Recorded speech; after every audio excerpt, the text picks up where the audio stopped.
For today's video mga kasabsab, magluto ta og paniod to nato mga kasabsab ug ato ang gamito ng ato ang pangmalakasan nga lutuanan o si super bugat kayo nga lutuanan na mga kasabsab no. Then tapos atong i-on na atong induction cooker. Ug ang ato dahil lutuan karon mga kasabsab is prito lang nga tilapia. So nanatay oil, tapos painito na tong oil, tapos human nagkiinit, butangan na to og flour. Ang purpose sa flour is para dili magbuto-buto, dili magkisik-kisik. O, mao na siya. Tapos dili pud siya mo pilit. O, diba? So karon atuan ang ibutang ang atuang tilapia mga kasabsab.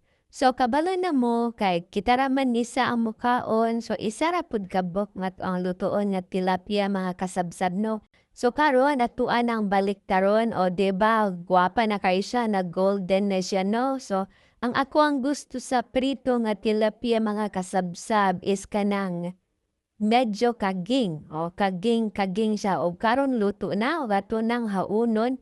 Then pagkahuman ana magluto pud ta og kana mag-blanch ta og okra. So gamit ang ato ang isa ka pang malakasan gihapon nga lutuanan so kana siya.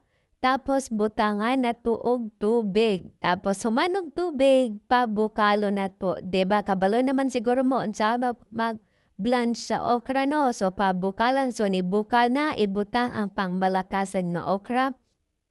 Dili na gid siya fresh kaayo nga okra kay itong iagi pa ng adlaw nako gipalit sa palengke o siyempre dili na fresh no. Og karon nibukal na ang okra mga kasabsab so dali ra gid kayo naton sa babukalan kay ang ato amang gusto is medyo kagubkob pa ba kagubkob o 'di ba so gihaon na nato ang ato ang okra pagkahuman og sa luto ng okra mag-prepare ta sa atuang sawsawan o bagoong tapos ayan ibutang ta ang bagoong tapos butangan og suka nga halang na siya nga suka. Tapos dili pa gid ko kontento sa pahalang sa suka, gibutangan pa gid nako og tulo ka buok sili nga akong gigunting-gunting. So iyan ana na na siya mga kasabsab no. So tungod kay mahiligon gyud ta og sili so gusto na nato silihan gyud o mao na ang ato ang sawsawan o lami kaayo pagkahuman i-plating na ta nag-plating ta o 'di ba. So mao ra gud gyapon na pinupre ra gud gyapon okra tapos sili, green chili nga mga dagko kaayo. Tapos ang ato ang green onion o 'di ba.